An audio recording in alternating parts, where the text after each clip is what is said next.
Welcome to the HuskGuys podcast. Oh, yeah.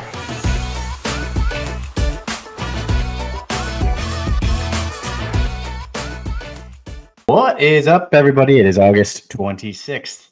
It's a Monday night, and it is officially game week. We're back, folks. We are back.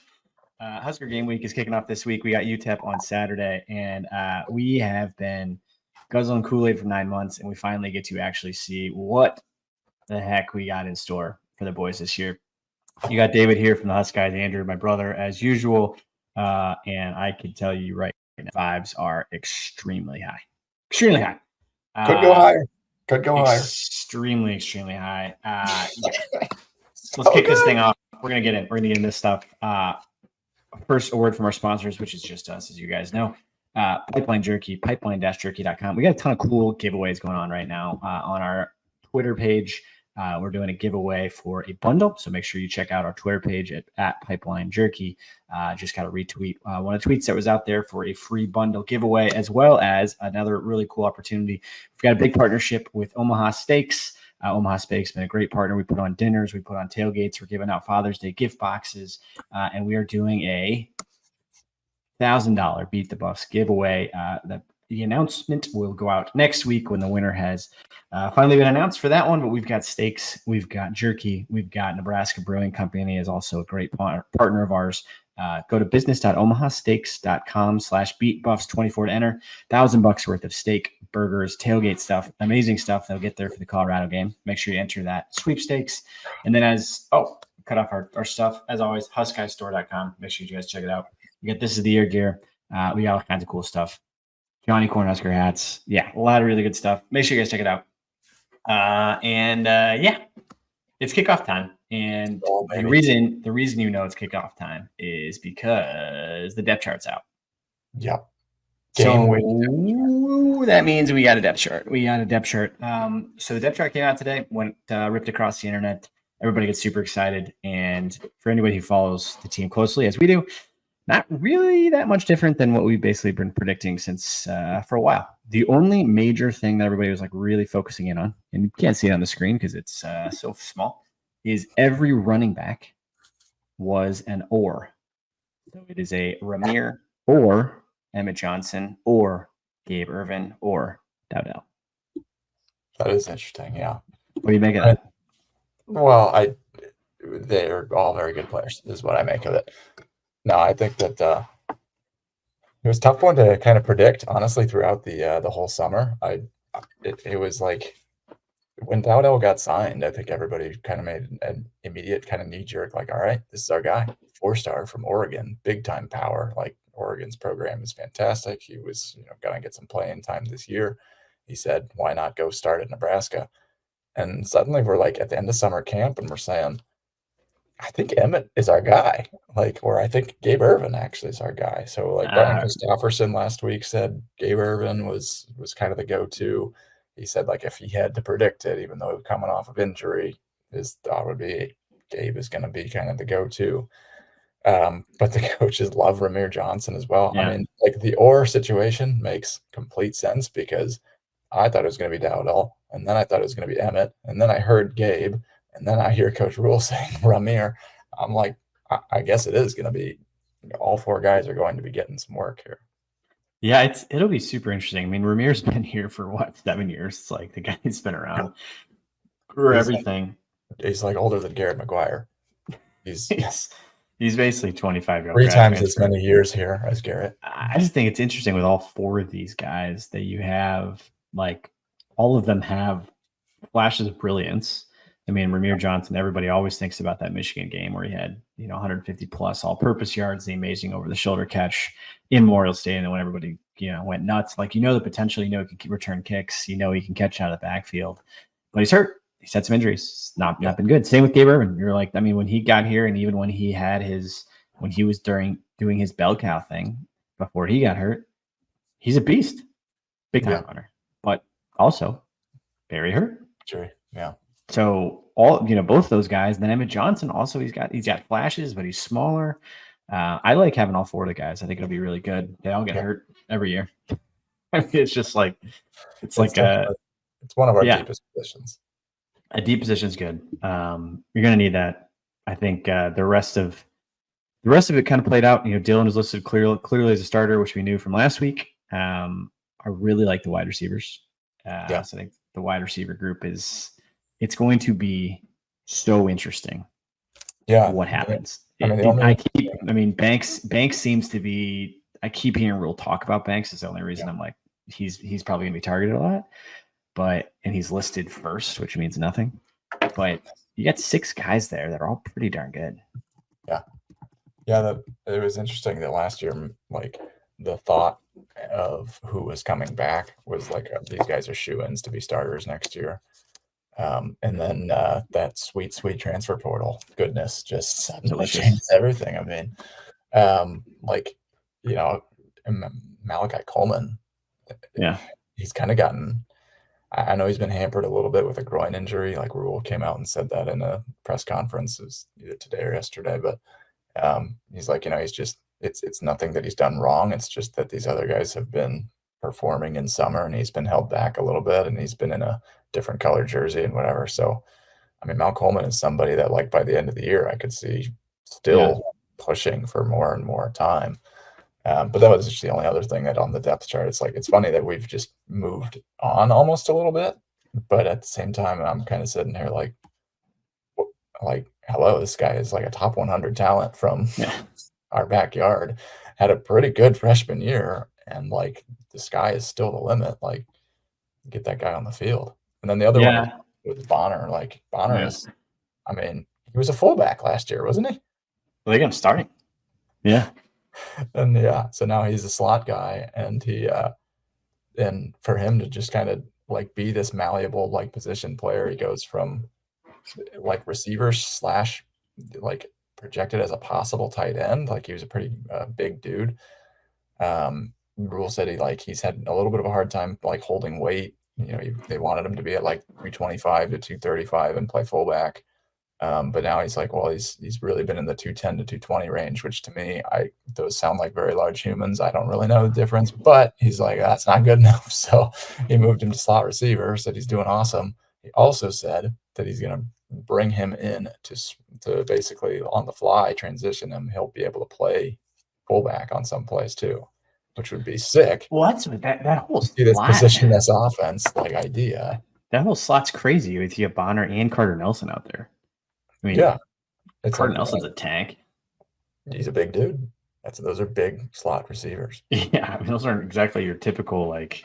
It's not Wes Welker out there. Billy Kemp. Billy Kemp, 5'8".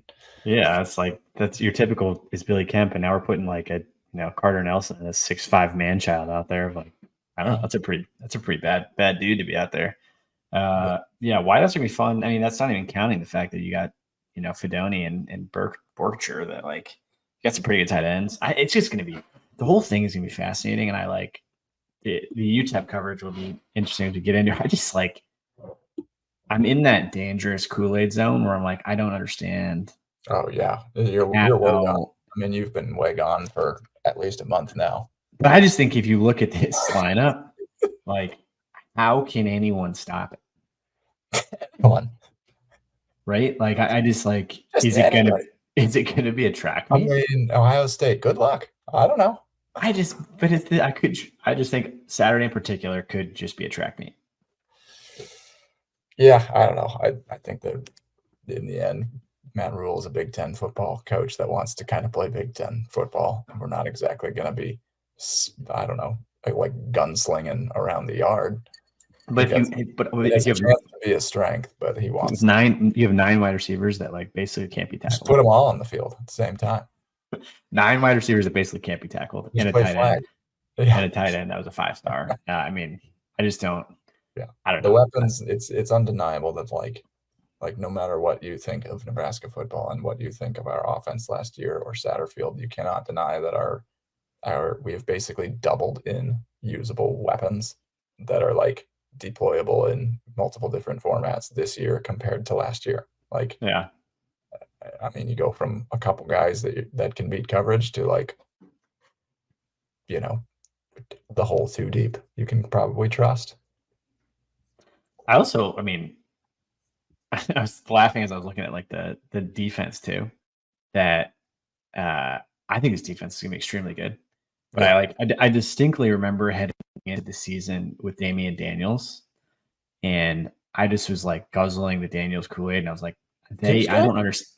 I was like, I don't know, but I was drinking the Kool-Aid so hard. I was like, I don't see how any team is going to be able to like stop Damian Daniels, gain any yards. I'm now looking at like Ty Robinson and Nash. I'm like, how is like we might not give up a yard until like week 4. Like I just don't even see that. Like when in the first game with Damian Daniels, that's all. First game with Damian Daniels, and like we gave up like 400 yards. Like how did that happen? How can you give up any yards when you have the biggest human in history as the nose? I mean, you look at this, just the height and weight, and you're just like, you just forget that everybody else also has big humans. But right. Well, I think that's the gap for me. Is we've just been like exclusively talking about us the entire offseason and like haven't shifted any other team. And then you're like, oh, other people also know how to play football. They also are, 18 to 22 years old, and also, are all sort of big too. So yeah. But anyway, let's talk UTEP. Let's talk UTEP. Speaking of teams that were definitively bigger than. We can skip through this. Let's give you this guy. All right. You can start with the keys. Let's hit the keys. Yeah. So there's some interesting stats out on BetMGM. We'll list them off for those that are not able to join us in video format here. But a couple of keys to the game that they had listed that I actually thought were pretty wise and astute observations. Number 1, Nebraska winless 0-9 when intercepting no passes since the 2022 season. Makes sense. Don't force any turnovers. That is the worst in FBS. Okay, that's number 1. Well, we have Tommy Hill's going to intercept 2 or 3. Yeah, you see, he got first round grade. So we'll be okay there. Good if he goes nuts this year. I saw him on some draft boards that they got him in the first round, like pick 32. Pretty sweet. God, how awesome would that be? We are 1-11 when allowing. This one is actually very shocking to me because it's a low number. So we're 1-11 when allowing 120 or more rushing yards since 2022. That is the 6th worst. Wait a second. All right. Time out. 120. That's a low number. Time out. We've only allowed 120 or more yards 12 times in the last 2 seasons, right? Seasons. Yeah. 24 games, we've done it 12 times. Yeah. It's basically saying we got to hold people to less than 120. That's low. It's a low number. I know. That's what I'm saying. So I think fortunately we are built to stop the run this year. We were last year as well, and we showed that, and we held people to. I mean, good Lord. Why this feels why are you going down such a dark path? This is really dark. I'm just pointing out the ways that we're not going to do this. We are 0-4 when we allow 100 or more, which is insane. So that you rush for 100 yards, we lost every single game. That's crazy. 2023. Yeah. Wait, so in 8 games last year, we were 100 and under. That makes sense. Under 100 yards, yeah. The ones that they went over 100, we lost every single game last year. So those are the big things that we're going to need to be turning around here a little bit. We do have a good timeout. We got a good point from Pete. XRP, love it. You have to take into account these stats are also combined with how bad our offense was the last couple of years. Atrocious. It makes these statistics look more astounding and unbelievable. That is a great point. We have astoundingly bad statistics in some areas of the game. There is no doubt about that. I am still astounded at some of these stats. 100 rushing yards and you go 0-4. That's crazy. And then in the games, that means all 5 of our games that we did win. I mean, help them do less than 100 yards. It makes a lot of sense, of course. Get off this slide. This is a disaster. Go to the next one. Get me off this slide. Oh, God. Not good. But here's how we're going to beat UTEP. We're gonna A, hold them out of getting into the red zone, and B, UTEP's red zone offense not that good last year. I know they have an entirely new coaching staff, but Nebraska has no interceptions and 18 touchdown passes allowed in the red zone since 2022. That's the worst in FBS as well. Jesus. So, despite our crazy good defense last year, the room for improvement is red zone and then just through the air. And that's where I Makes think sense. we got to see ourselves improve this year. Worst in football, 0 red zone interceptions. Well, that's why I put the accompanying puke face. I feel like we gave up most of those touchdowns against Colorado, and then fair amount of other ones. No, it was just, that ended up being one of our keys last year, was like trying to hold people out of the end zone once they were there. Like, we were terrific between the 20s and everything on defense. I mean, the amount of times we forced 3 and outs and just stuffed the run and didn't let them move the ball at all. Once we got into the red zone, 18 touchdowns, 0 interceptions over the last 2 years. I mean, the numbers speak for themselves. It's hard to get red zone interceptions, but that is the worst in Also, just crunch time. I mean, it was just like if they got down that crunch time goal line D, which we had against Illinois. Remember that goal line stand? But that would be big. The big thing for us here is going to be one of the differences in between our passing games. Prediction of 55-10 from XRP. That sounds about spot on. I'm about to drop our predictions in a second here, but the turnovers, I mean, I do not need to belabor this at all, but we had our running backs fumbling 4 times in the fourth quarter last year. That was the second most. Our quarterbacks fumbling 17 times last year. That was the most. Not going to do that anymore. That's the good news. We've been working on that all off season. On the other side of the ball, though, UTEP last year, stinky team.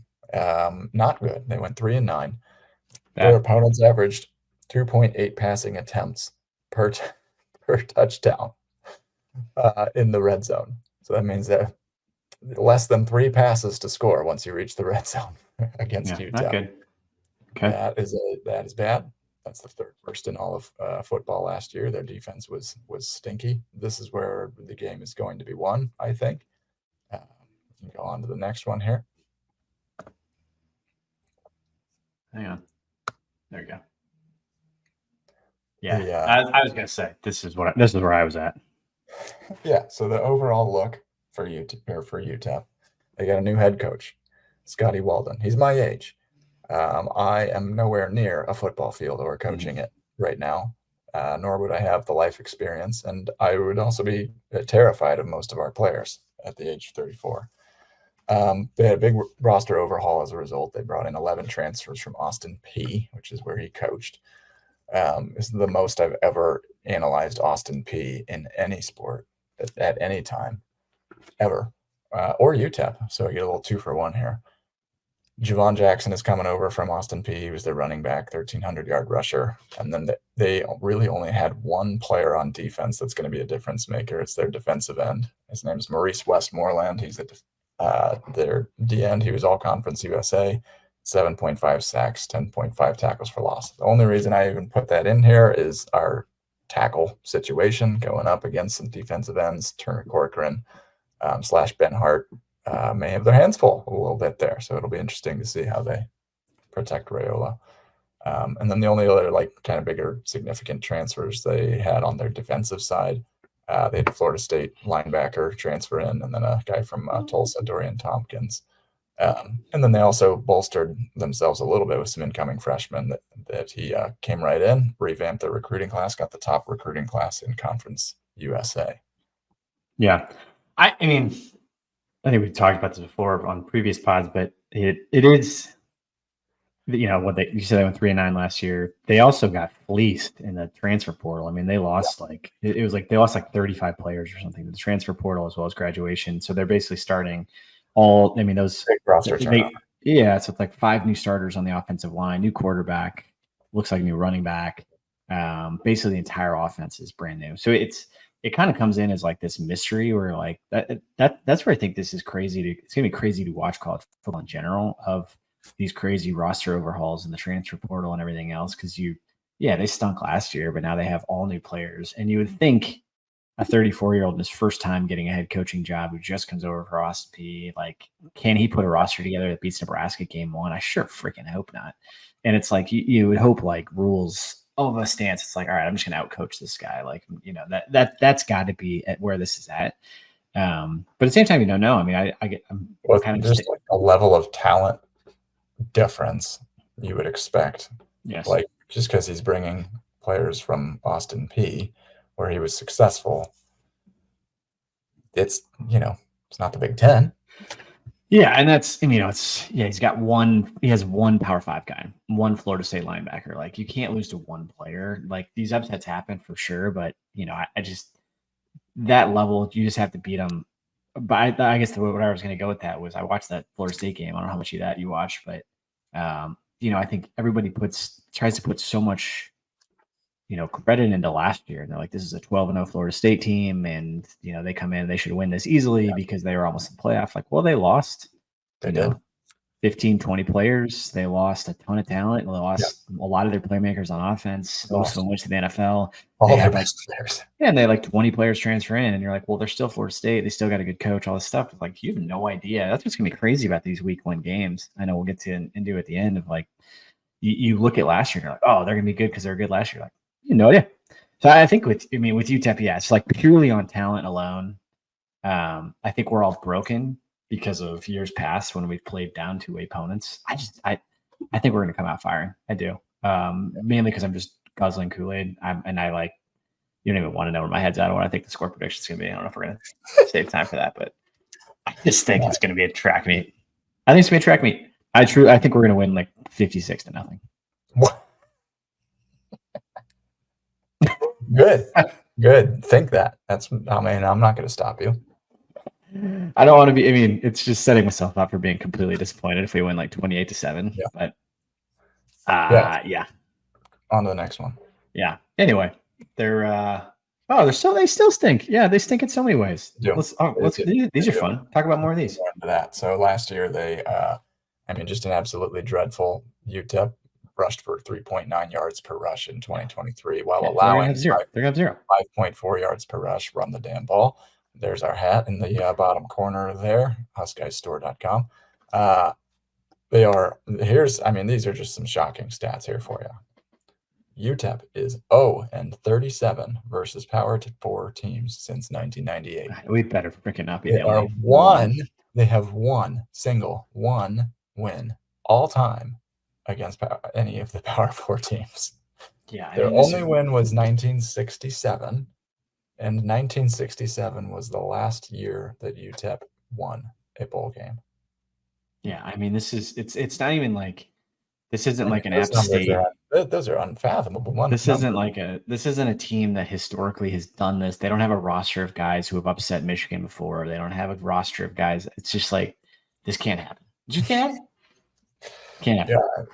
Yeah, 1967. Imagine just being a fan. That's like, what do you're what? That's for Power 4 teams, don't they? Like they're probably decent in their like own little mini conference, USA conference at some point.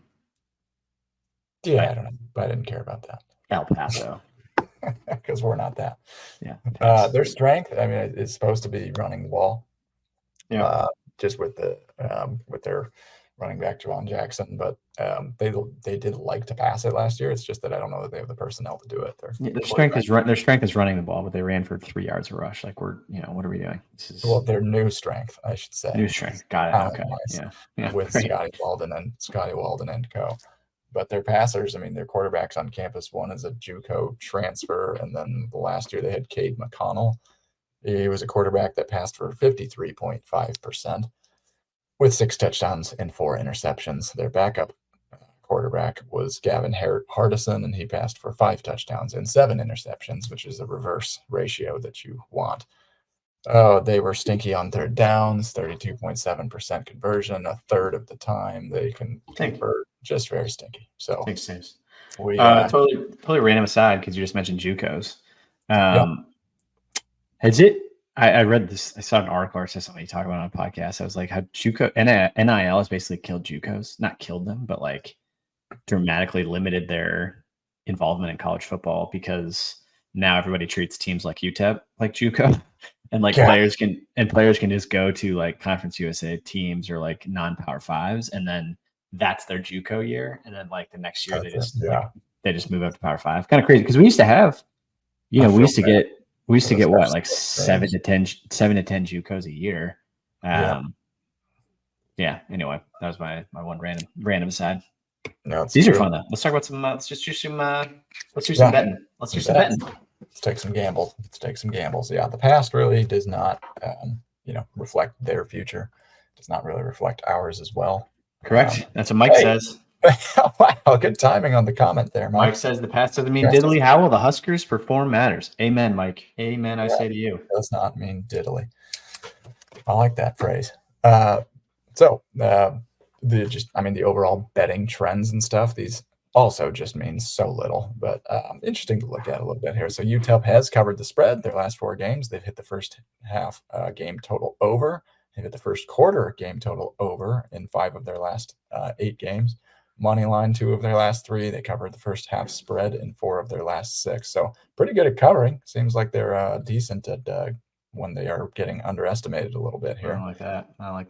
Don't like that at all. We have hit first quarter game total under in 9 of our last 12. So that was basically all last year. We only hit the first quarter over 3 times. We hit the first half game total under in 5 of our last 7 at home. Hit the first half money line in 4 of our last 7, like that. And we covered the first quarter spread, though, in 2 of our last 3. So we're just holding people unders in the first quarter and first half and covering spreads first quarter, first half. And then money line 4 of our last 7 games at home. So I think these numbers are completely irrelevant for this year's game. However, if we're putting numbers on our side, I like a little bit of a first quarter under or a first half under as well. Do you know what it is? Kind of getting the shakes out. Do you know what the numbers are? I got to pull them up. All right, ready? Let's do them live. All right, first quarter is Nebraska by 7. Oh, I mean, I love 7. First quarter. First quarter, 7 and 7 on the dot. Yeah, -7. Nebraska -7 first quarter. No hook. I feel like that might be I would go over on that one, actually. Okay, so Nebraska by 7 first quarter, and the over/unders at 10 in the first quarter. Under 10 in the first quarter. Well, push. I'd say we're up 10-0. 10-0. Okay, I think it's gonna be over. I think it's gonna be like 2 tutties just off and running. 14-0. Yeah, it's tough. You only get 2 or 3 possessions in that first quarter. Maybe 4. True, unless you break one pretty quick. There's less like Jacory Barney brings the opening kickback. Think about that. Probably okay, think about I like that. it. All right, first half, Nebraska -16.5. I feel like this is a game we run away with in the second half. I think we just grind them to a pulp. I mean, I could see us. That feels steep. I think we boat race them in the second half, but I feel like I would go under there. And trust me, I would love for us to just be up by 40. But so you're saying we're gonna be up under 16 at half. So basically we're either up 14, 17-3, something like that. 17-3. Yeah. Yeah. So just under. I think I'm just over everything right now. I'm like, I think it's 24-0 at halftime. Over-unders at 26.5. That's actually kind of a lot. 26.5. Yeah. Which means, means 4 touchdowns have been scored. You have to keep in mind, they may struggle to score a point. That's what I'm saying. That means over-under of 26.5 is 28-0. It's going to rely on us. Could be 28-0. I think, yeah. Staying away from that one. Okay. You gotta make a pick. Shit. Over. I'm over. 26.5. Over? Yeah. I'm under. Okay. Because I think it's either 28-0 or 21-7. I think something stupid happens and they score a touchdown. And then the game itself, 27.5. I think Nebraska covers. Yeah, I mean that is a tough line. It really is. Like I said, I think we're going to be up something in the 14 to 21 to 3 to 7 range in the first half. And then I think we double up on them in the second half. And if we something like a 42 to 10 does kind of feel right. Man, Okay. I think I'm going to take us cover. The over-under is at 49. I just don't think that, I think the way this game plays out is it's going to end up being they cannot convert third downs and get off the field. And we just we may have a little bit of that figuring it out on offense, figuring the kinks out, and then we just kind of pull away as the game goes on. I mean, that's what I want to see, and you should want to see as a Husker fan. Just we figured it out. We got the kinks out, kicked the rust off, pulled away. So the over-under at 49 means, well, but think about that. If you're saying they're not going to score, 42-10. 42-10. Yeah, that's good. Well, then that's easy. That's an easy cover. Yeah, but you're saying that's an easy cover then. Yeah, over. Okay, I think there's the two ways we cover is either Raiola is we're building statues of him at halftime, and he has 7. He is who we thought he was. 7 passing touchdowns, and we've already covered by half, or we just kind of do a slow pull away, and we might let up a late touchdown or something. But yeah, I think 40s to 10s sounds about right in game 1. Okay, I'm into it. Yeah, I think it's gonna be way over 40. I'm good on that. 49 is the game total. Yeah. Yeah. I mean, that to me tells me that Vegas doesn't think they're scoring, which they're not. So, as we've identified, trying to find some of these other fun props. First touchdown, first score is gonna be a touchdown. Yeah. Let's move on to our tweets. All right. So we threw out some questions for you guys last week, and we had a good amount of votes, 277 on this one. Some were about the season as a whole. Some were just about individual performers and stuff here. So starting with number 1 here, we'll dive right into them. Will we end up winning a winning record in one possession games for approximately the first time since Vietnam? It has felt like that way. 74.4% of you said yes. Dave, how did you vote? I voted yes, clearly. I'm just drinking the Kool-Aid, but this is this is gonna be hard, as we talked about. You are set up for just.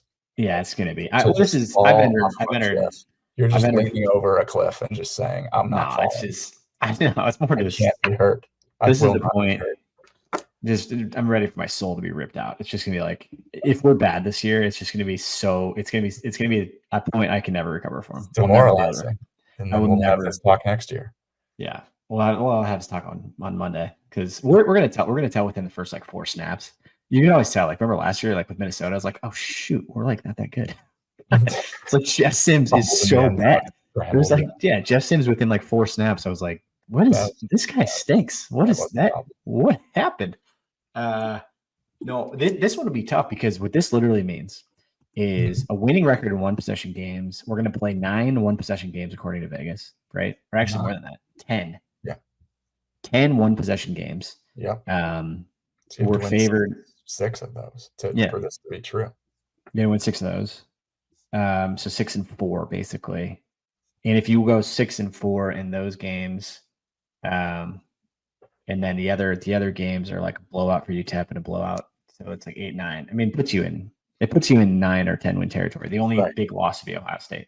So, but that means you got to win 6 one-score games. That's a lot. Yeah. Yeah, I think I mean, the reality is that you pretty much have to, if we're going to be.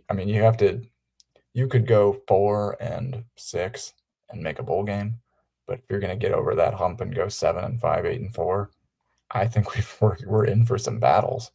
UCLA is a good example of a team that has a lot of talent that's going to hang in there. It's predicted to be 1 score as of right now.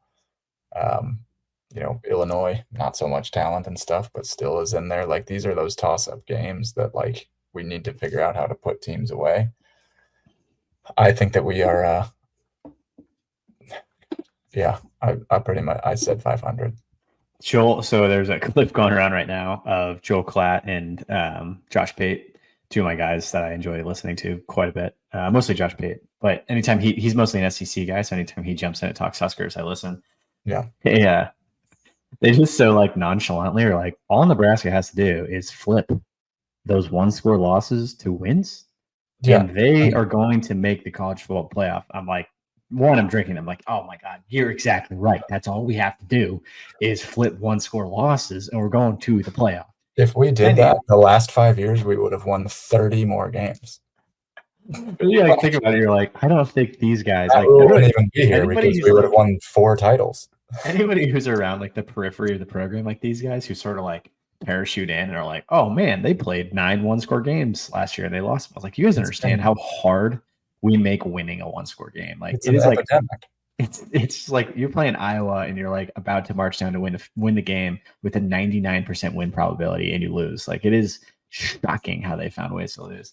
But not this year. We're gonna figure this thing out. Yeah, I mean the other way to flip 1-score losses and 1-score wins is just to like win by freaking more than 3. You know, like half of these games, it's like, oh man, we're like battling it out with Indiana. Like, oh, it's a 1-score game again. Like, no, just beat them by 28. This will not end up as 10 like games. Yeah, just beat them by 28. Like, beat them by right. Put them away in the fourth quarter instead of like letting them hang around. Anyway, that's a good question, but that's harder than people think. Like, obviously, you want to say yes, 74%, but like 10 1-score games, even if we win, if you go 5-5, with all the emphasis on it and stuff, like I wanted to say yes so badly, but 500 just feels like we might go 3-3 or something in those 1-score games. Yeah. All right. In the end. Next up.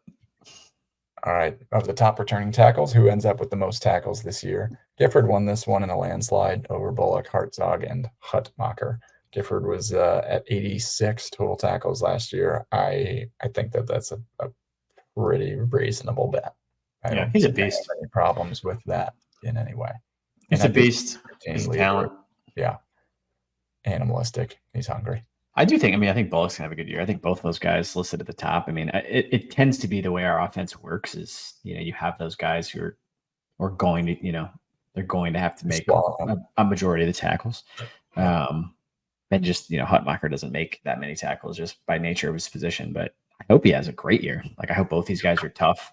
You hope they have like the endurance of all of our previous linebackers that, I don't know, a lot of those guys, Hendrick got hurt a bunch, but but I mean, Bullock is back as a 6th year. Yeah. Cool story being a, former walk-on and everything. And now you look at the depth chart and his name's right at the top. It's pretty sweet. Yeah, I just hope one of these guys can have a Reimer type year where it's just like they're absolutely everywhere on the field. And they, Reimer did so much for us for so long. He cleaned up so many bad plays, so much bad tackling. Yeah. Hopefully these guys can pull that off. Yeah. All right, we got next. D lineman. This is an interesting one.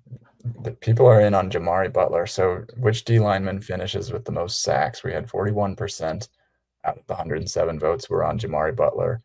17.8 for most sacks was for the Polar Bear. And then Cam Lenhart came in second at 27%, and Ty Robin last of those 4 at 14%. So a little bit of an even more even split. Coaches are high on Jamari Butler. Very high. And I'm getting high on what they are selling me. Like, I feel like he is being sold to us right now as an NFL talent defensive end. The only other one I would throw in here is an extreme dark horse too, actually, would be Elijah Judy and James Williams. They're also high on James Williams. He had those 2 sacks last year, came on randomly, but he preserved his red shirt. So there's a couple guys. D-line is definitely our deepest position. My thought is I think Nash is going to be, I think he's just going to have a fantastic year. Then he's going to be the guy that would push Jamari. I mean, typically most of your sacks are kind of, going to come from that defensive end position as opposed to tackle. But the Polar Bear, goodness, he was an animal last year. I mean, that's having all 4 of these guys is neck and neck in this staff. All 4 of these guys are going to be huge contributors this year, which I think is very exciting on the D line front. I was surprised to see the way that this poll finished out, only because I feel like most people would gravitate towards Nash and Ty Robinson just because of the single digit numbers, because of their seniority on the team, because of their history with the program.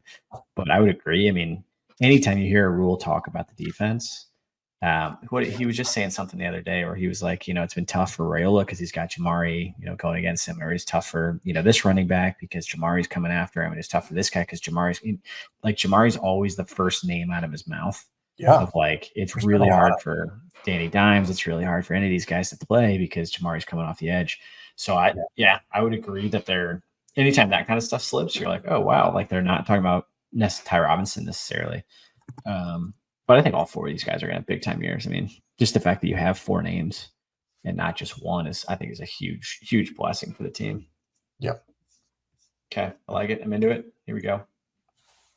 Most interceptions. Ooh. Most interceptions was Tommy Hill by very far. I mean, you mentioned the first round talent. I don't know if he'll get that high, but he's a pretty good player. And he is somebody that is like, he came in to us, transferred from Arizona State, like sky's the limit. And there was a point, if you recall, where Tommy Hill was playing wide receiver. They were like, we don't know what to do with this guy. He's just a really good athlete. But he came into his own, especially towards kind of the end of last year. You gotta love him. I think he's a fantastic player. And I think we're lucky to have him. He's one of those guys that, to me, this year, if he hits his ceiling, he's like the guy that you're like, okay, well, Tommy's got this half of the field. It's just a matter it's like Cam Taylor-Britt is basically like that. He's got that. They're not going to throw that way. Who's got the other half? Yeah, that's his sky is the limit for him to be the next lockdown corner. Whether he hits that potential, it sounds. He'll get it. Think about him week 2 with Travis Hunter. It's gonna be crazy. It's like we'll see. Yeah, he's gonna get tested. We'll see you versus number 1. Let's see it. But I think that's why a talent like him going against UTEP, whoever they're bringing in from Austin P, it's like, come on. He had we'll see his stuff in game 1. I do think he's a special talent. People are saying he's a first rounder. Yeah. I think that's good. Yeah, hype him up some more. He had 4 interceptions last year. Second was Javen Wright, actually, with 2. Yeah, that's right. He's taking a little absence from football, which is concerning for him. Maybe his mental health. I'm not totally sure what's going on there right now, but he was supposed to be a starter, so that stinks. But on to more positive things.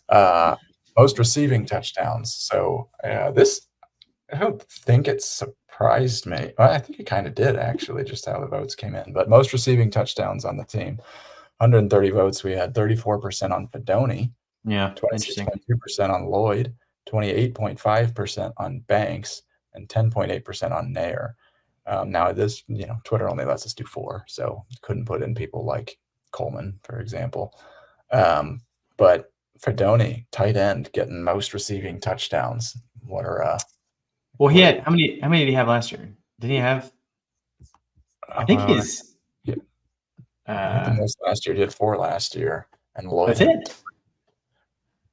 Yeah, he only had 4. I thought he had more than that. Well, because I think I thought I saw somewhere that the.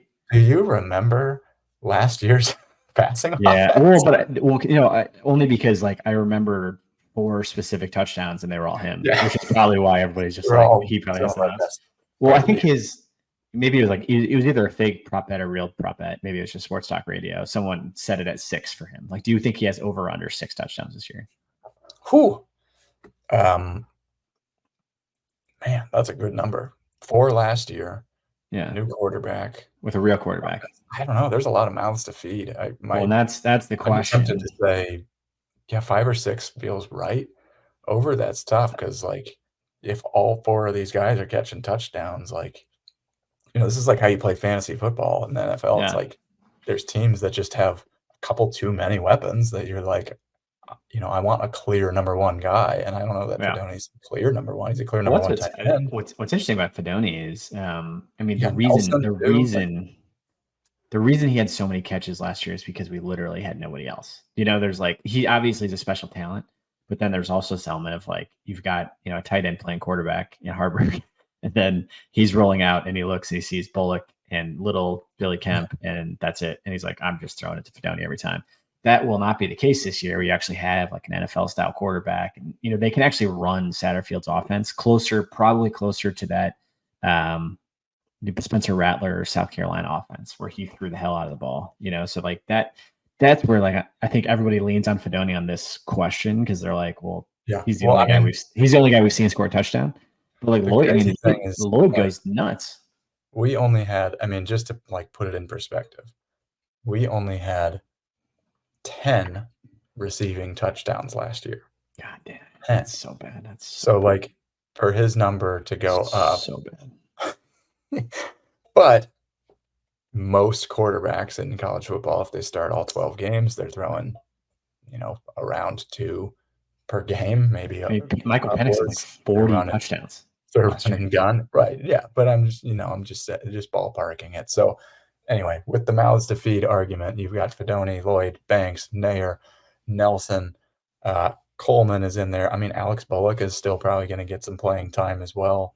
And You've got some running backs that are going to be taking pitches out of the backfield. Bonner is not included on this list. I just think that's like, if you're looking for an even spread, I don't know if Fedoni separates himself that much to end up, but 6 feels like a perfect number. I would agree with that. It's a good list. It's a good question. Thank you. Next one. All right. Will the offense average more than last year's 176.8 yards per game rushing? That was actually top 30 in the country, I believe, last year. That's a harder. I first read that and I'm like, we're obviously going to have more than that. But I'm guessing the 48% that said no are saying we're going to pass more is probably what they're saying. I think so. Yeah. I think that we were forced into running it so much more last year. So I would agree. I actually end up putting no. I think we're not exactly like, we don't have to be one-dimensional. We ran the ball nearly 60% of the time last year. 60% of the time. So if you're getting closer to 50-50, that just automatically is going to scrap some yards away. I do think our running game will be better, which is an interesting thing to say, but I don't think it's going to be like the crutch that it needed to be last year. We ran Harburg into the ground. Yeah, he was just ran the ball almost 15 times a game. That's 15 more carries that turn into passes. Yeah. I would say the balance is probably going to be closer to a way heavier pass with a balanced run. That they're running probably lands at like 120, 130, somewhere in there. Like it'd be awesome if it was 176, but I would say 120 rushing with a good 250 to 300 passing a game. You're sitting pretty good. Cooking through the air every game. Cooking. We got the number 1 quarterback in the country. Just numero uno. Next one.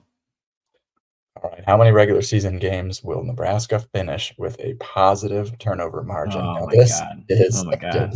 This one is a raging debate. So all right, we had 0 to 2 games with a positive turnover margin. Came in at 7.1%. Wait, what was last year? What did we do last year? Like we had like 0. We probably didn't win the turnover margin once. All right, sorry. Continue reading. I would have to look it up, but I literally think we had like 1 game where we were net even. Disaster. Or maybe 2 against the non-power 5 teams. But anyway, 3 to 5 games, we had 40% voted 3 to 5 games. 6 to 8 games positive turnover margin led the way with 41.9%, and then 9 to 12 games of a positive turnover margin, 11%. Kool-Aid chuggers are us. They are. We're gonna flip it. We're gonna go from last to first. Last to first. 30 turnovers last year. It's just like an astounding number to say out loud in a 12-game season. Oh my God. Like you truly can't it'll be so interesting. Everything about the season is gonna be so interesting. You have no we all, Rayola is as a god at this point. You have no idea. Did he throw interceptions in high school? When he was playing against nobody, you have no idea. I've an impossible time believing he'll be truly as unbelievable, generationally bad as Jeff Sims was. That guy was the worst quarterback in the history of college football. It was crazy. He could not even take the snap from under center. 1 touchdown. 6 interceptions, I think. How many fumbles? Couple more fumbles in there.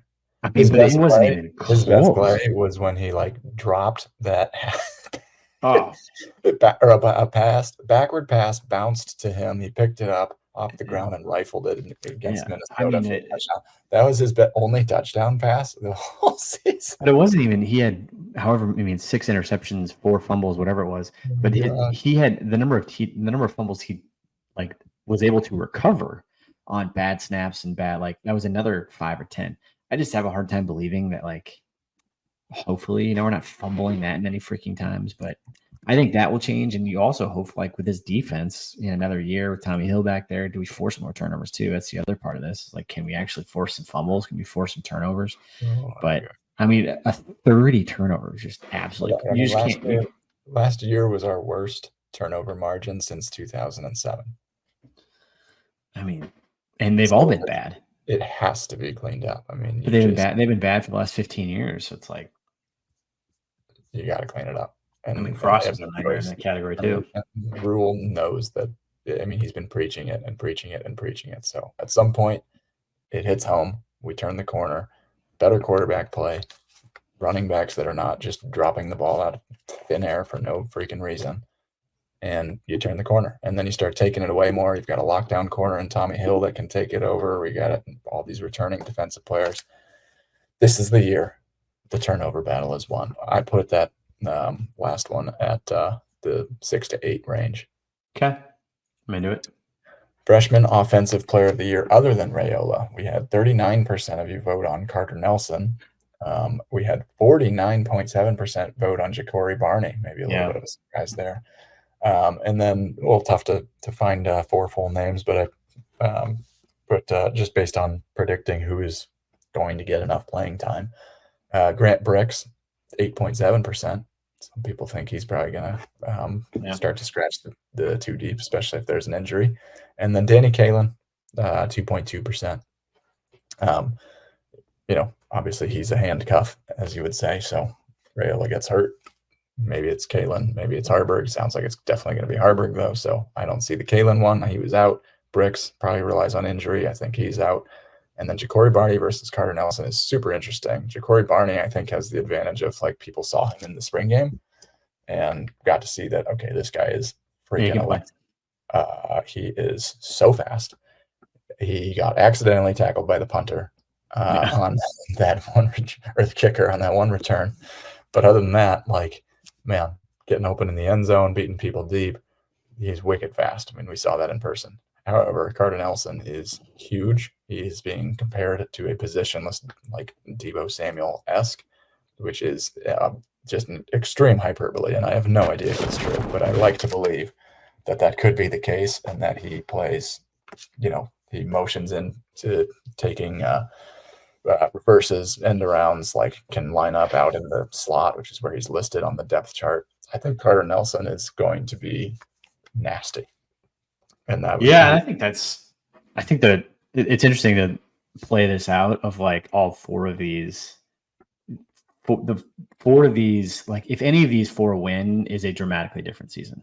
If Ja'Cory Barney is the actual MVP or the freshman, awesome.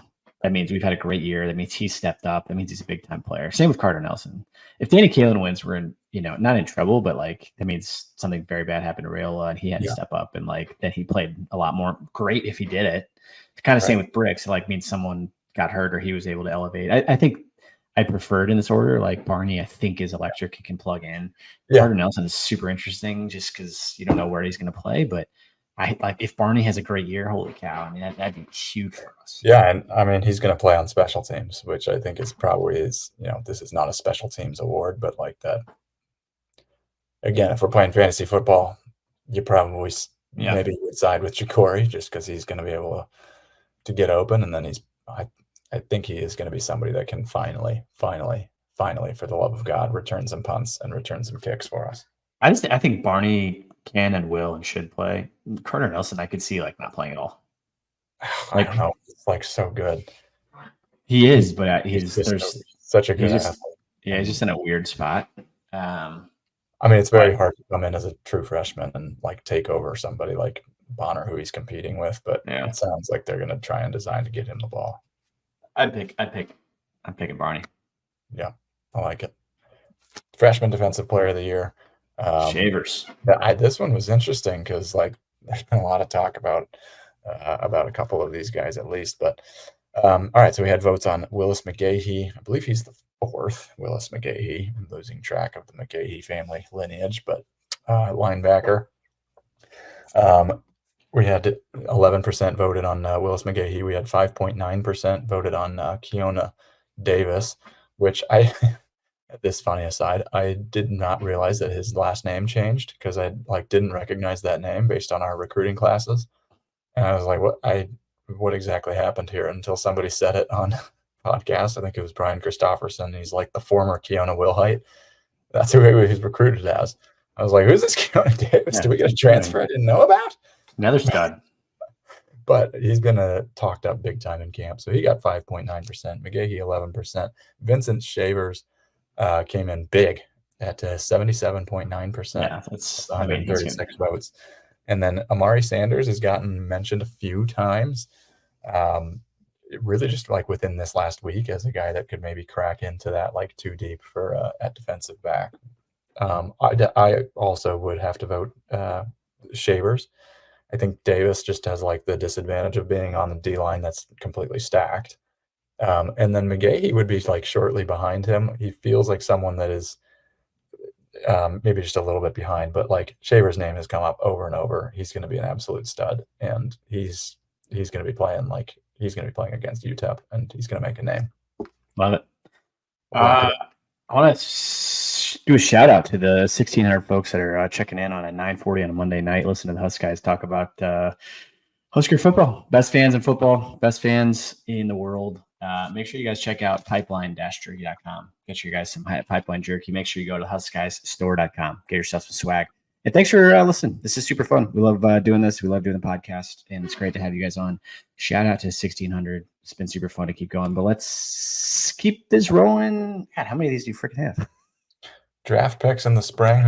We'll just jump right into it. 0 to 1, 9.3% of the 150 votes. 2 draft picks, 26.7%. 3 draft picks at 38%, and then 4 at 26%. I know. Always tough. I always think players are extremely good, and then they turn out to not get drafted. Historically, like the last 10 years. Quentin Newsom. I was like, God, these guys are first rounder. Wrong. So do not take my advice, but I think this is I think 3 actually sounds correct. My brain is saying 4. Who is it though? List them. Ty Robb. 1. I think Nash is gone. 2. Tommy. 3. And then Jamari Butler. That's good. I mean, are we really losing all 3 of those guys on the D line? Hey, baby. Yeah, if they're all heading out of here, then I have not. I guess I haven't fully thought through next year yet. I'm so focused on the fact that we're about to be a dark horse of the college football playoff that I haven't had time to think about. I mean, this is the year, anyways. Hey, baby, love it. Best fans, there they are. All right, and the final ones that we got, how many receivers are going to go over 300 yards on the year? So we had 1 in 2023, Billy Kemp. Unbelievable. He had 310 yards. He barely went over. I mean, it was just like, good Lord, what are we doing?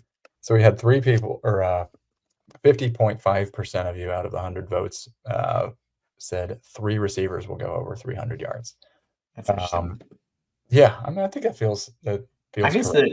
Most Division I teams end up in that range. But it's hard because like now I'm like looking this up, but a more accurate look is 2 years ago. Like we're so broken from last year because it was just like the worst. Palmer.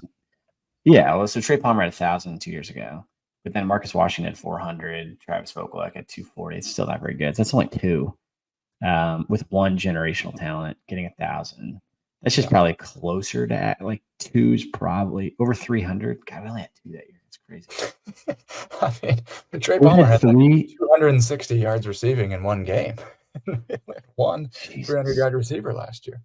I mean, this is how bad our passing game was, but I think it's going to be 3 because I think Fedoni's doing it. Here we go. 3 years ago, Samori Toure, Austin Allen, and Omar Manning had over 300, and then Xavier Betts had 286. That's like, all right, so 3 years ago. That's so bad. We have so bad.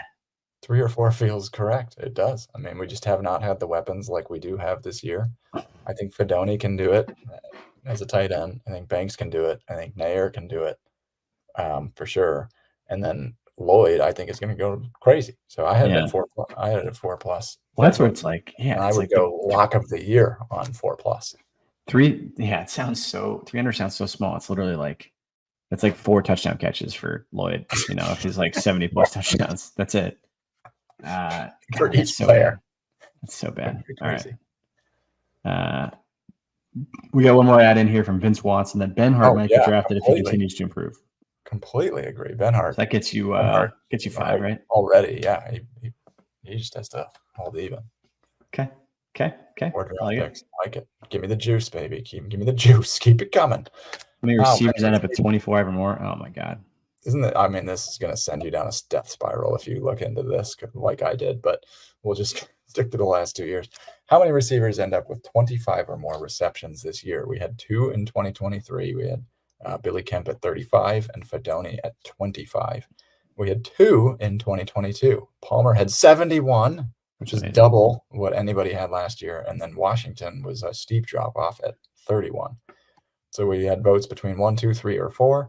The leading vote getter was 3 at 55%. Second place was 4 at 25%.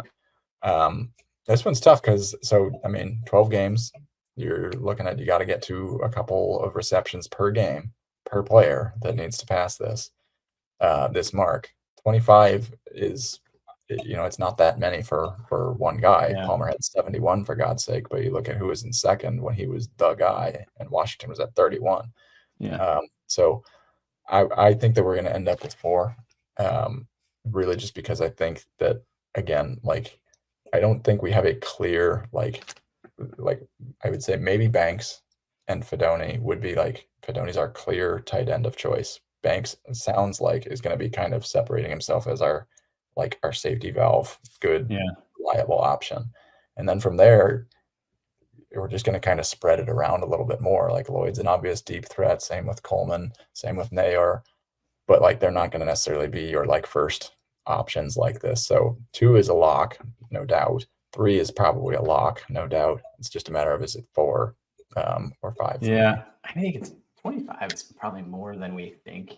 I mean, even back when we had Adrian, I'm just looking back, he's, a competent enough passer, just not enough passing targets to him.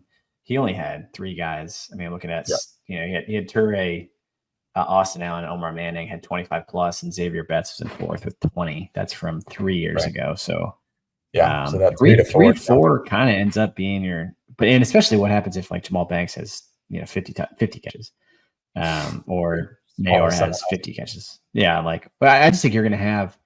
I'll be very interested to see who Raiola picks as his guy. Right? Inevitably he's going to have one guy that's going to be he's going to look at it, just especially as a freshman. He's going to be he's going to need one guy that he's going to be okay, who's going to bail me out on 3rd downs? Who's going to bail me out on 2nd and long? Who's going to be my go-to fade route, whatever it's going to be? Totally. It seems like Banks is climbing into that just as a senior leader and a transfer, but 25 is a lot. I just think I don't know. That would be an interesting one. Good question for Vince Watson. Run versus pass play percentage game 1. Buddy, I think we're going to holster some things back with Colorado in mind. I don't know. I think it's going to end up as a 53-47% run to pass. I just think this is one of those games where you hope that we end up just boat racing them, and we may end up getting there by passing and just turn it into a complete track meet and let Nair and Banks and everybody run wild. But the 4th quarter, I think that's 10 to 15 runs, and that's a quarter of your plays right there. I think we're just going to grind the clock down with our second stringers, just like the old days where you just got everybody in once you're up 40 and just run the dang ball. And that's going to kind of tilt the percentage. Yeah, I think that's probably right. Now I'm trying out this guy. So, anything else on these? I think that's a pretty good rundown on the game itself. On the preseason vote, yeah. I mean, I think that as far as just like our players of the year and everything go, if you had to make some bets right now, where would you go on offense, defense, special teams? Players of the year. I hope it's Raiola. Yeah. On offense. Offense, defense. That's probably where my bet goes. Defense. Yeah, I mean, I think Jamari Butler, since we're talking about him, it'd be sweet if he had like 7 sacks.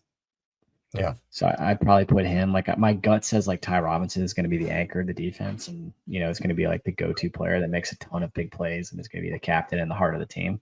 But it'd be sweet to have like a very disruptive Jamari Butler that like all of a sudden every single game becomes this force that they can't stop. And then I'll put Barney on the special teams side.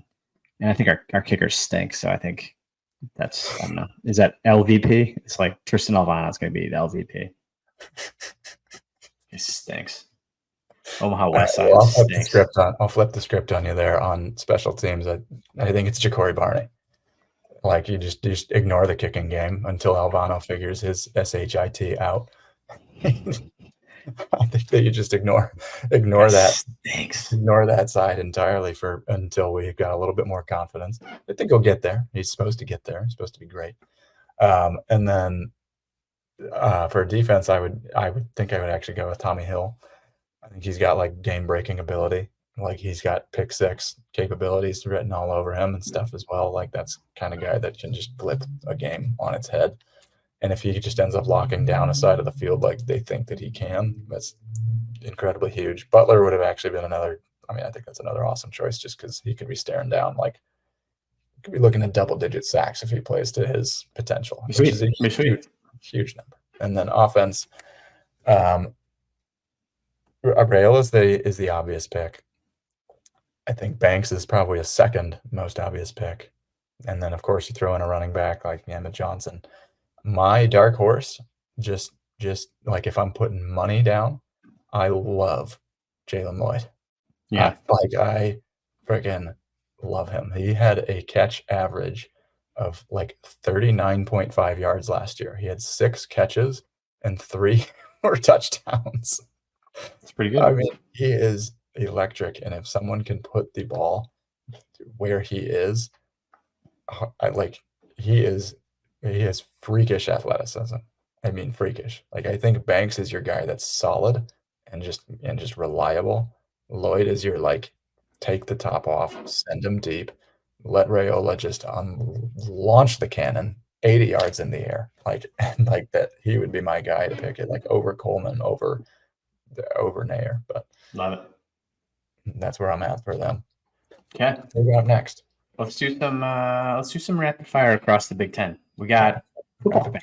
Can we talk about this? Football is back. Like I was watching Nevada. You just saying that made me. I was watching Nevada as if it was like the Super Bowl last Saturday, but now we actually have an electric slate. Yeah. And I watched an unhealthy amount of McNeese State versus Tarleton State. What are we doing? I was like, at least an hour. I couldn't get enough. Let's talk about the slate. We'll go Big Ten first, and we'll talk about some of the bigger games. But let's pick some winners.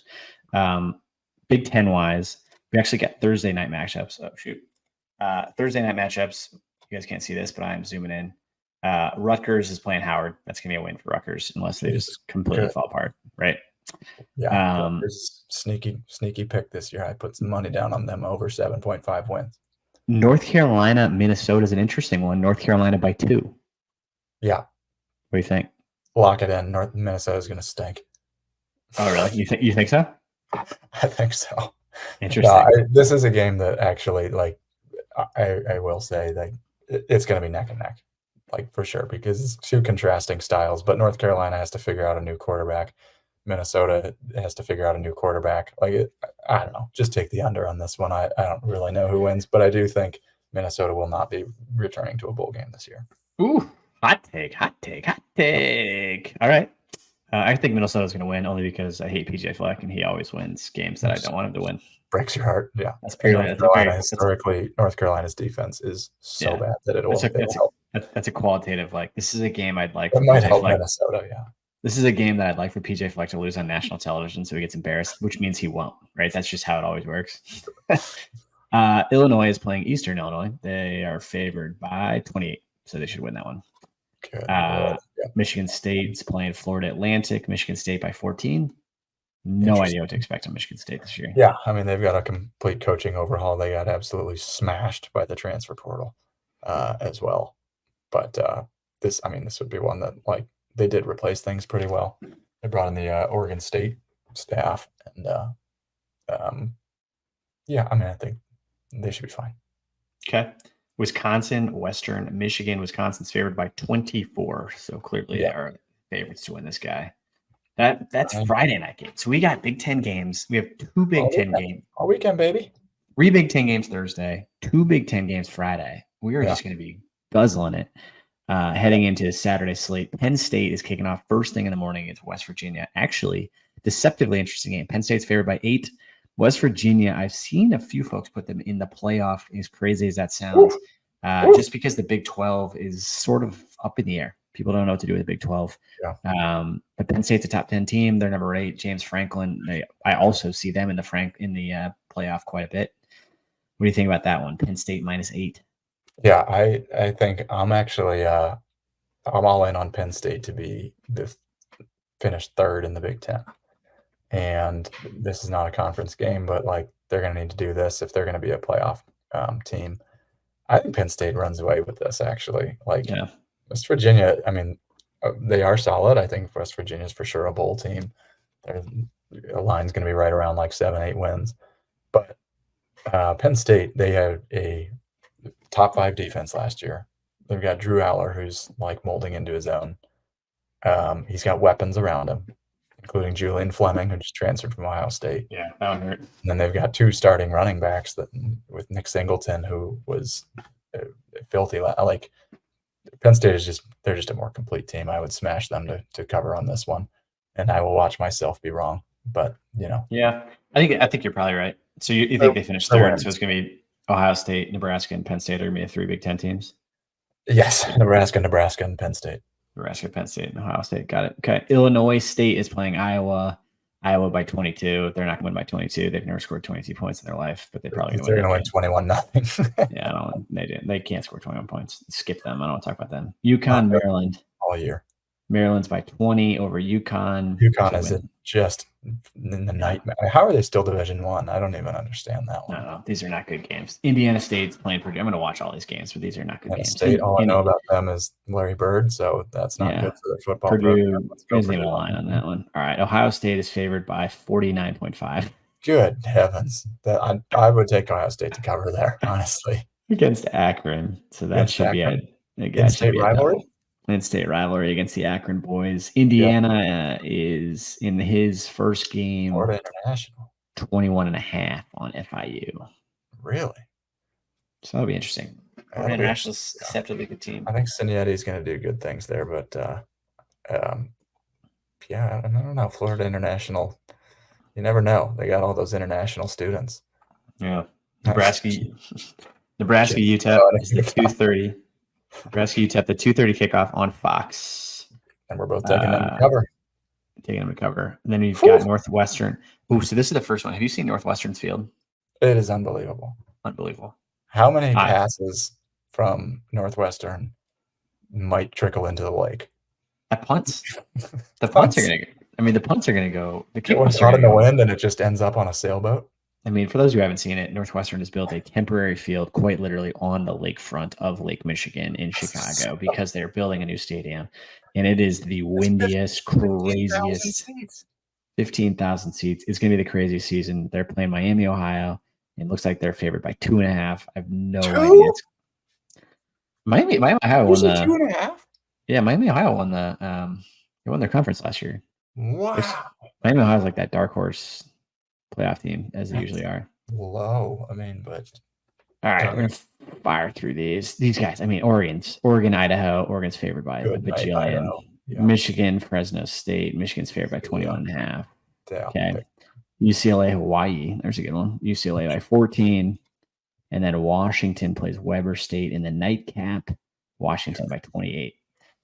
I think Hawaii struggled for a minute in their annual week 0 opener. That could be an interesting one for UCLA to cover. I think they definitely win. There's just a severe talent gap.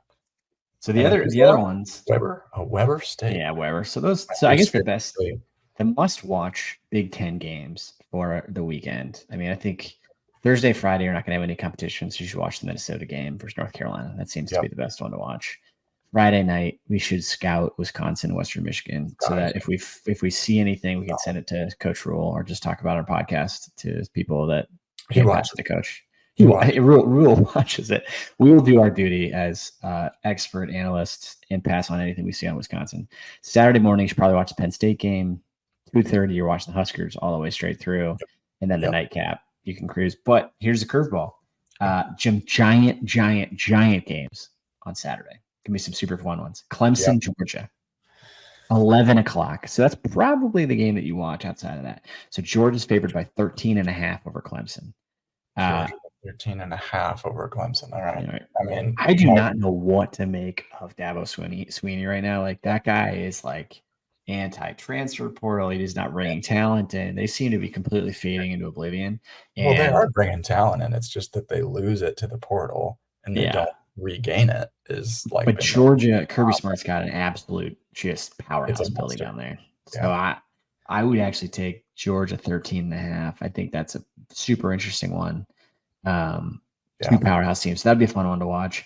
And then the other big ones. I really would love for Clemson to win that game. I just have to say it, and just completely throw the whole world into a tailspin. It'd be great. Well, it'd be good and bad because Georgia will still find their way in. It will send it. They'll win 11 games and win the SEC. Miami is playing Florida. That's a good one. Only because I think if Florida loses that, they're going to fire Napier at halftime. Florida wants Napier's head on a platter already. Yeah, Miami's favored by 2.5. Yeah, that's not many. I would take Miami to cover there, but I don't love Florida this year. And Miami's actually they're probably gonna have the best offense for sure in the ACC. They just got Cam Ward. I think they're pretty dynamic. They're probably the most complete team in the ACC actually. So they're preseason ACC favorites by several media outlets. So I'd be taking Miami in that one. Okay, Miami. How about the Notre Dame Fighting Irish playing Texas A&M? A&M is favored by 3. Fun fact about me: I've never taken Notre Dame in any pick ever. So why would I start now? They're usually interesting to bet against only because their fans bet so heavily on them that they usually don't cover. So even at +3. But A&M with brand new coach in Elko. Okay. And they were 7-6 last year. They kind of stink. I don't know. I was shocked to see the line. I really was. I thought the line was backward. You said three for A&M, right? 3 for A&M. I saw 2, yeah. So I mean, I don't like the line because most of me is saying Notre Dame is just a little bit more established and they have just as much talent and in a pretty darn dynamic quarterback as well that they just signed from Duke, Riley Leonard. So I would say Notre Dame wins the game. I feel like the line's backward. Yeah, I'd agree. But I would never pick them, and therefore I will just take A&M straight up. At Kyle Field. It's a good one. Is it Kyle Field or is it neutral site? I thought it was at A&M. You might be right. Oh, look. What's next? Next one is, this will be interesting, USC versus LSU. Nobody really knows what to do with LSU. Nobody knows what to do with USC, but it'll be very interesting to see USC in their first real. Why didn't they show up on the freaking ESPN? What is going on, guys? What is it? USC? Oh, USC, LSU? USC's in the Big Ten, and they didn't show up on the Big Ten map for ESPN. Figure it out, ESPN. Somebody fire somebody. USC versus LSU. It's going to be a good one. LSU by 4.5. I think LSU wins this game, but also it'd be really interesting to see what kind of team USC's got. Yeah. Brian Kelly, 3rd year. It's kind of. But they just lost Heisman Trophy winner, so big gap on offense.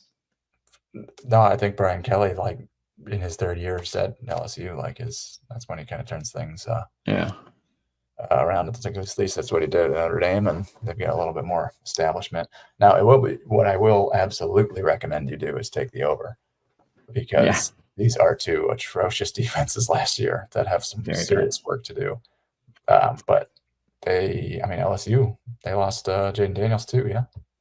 Yeah, so they lost Heisman Trophy winner, so they got to replace him. And then Caleb Williams last year, and then so yeah, I mean both teams have a little bit of a replacement on there to do there.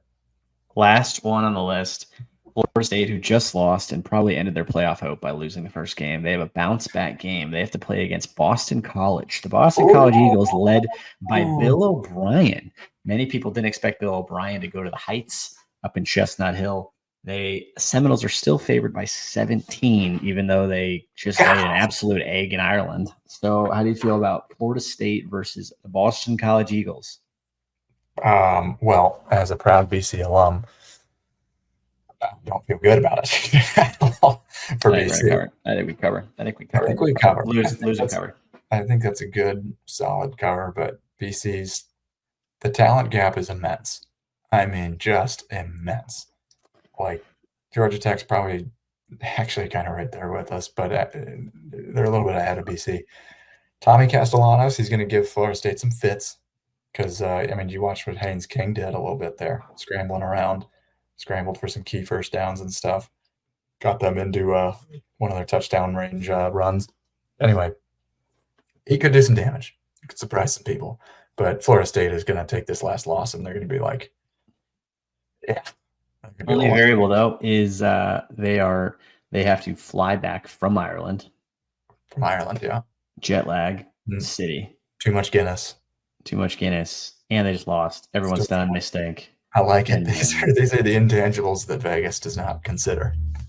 So there's some stuff there. All right, let's finish on this note. Pull this thing back up here. Odds to win the Big Ten. Ohio State plus 150, probably a safe bet. Oregon plus 200, Penn State plus 525, Michigan plus 700. Then it gets into 2000s, which is kind of mean. It's a big jump.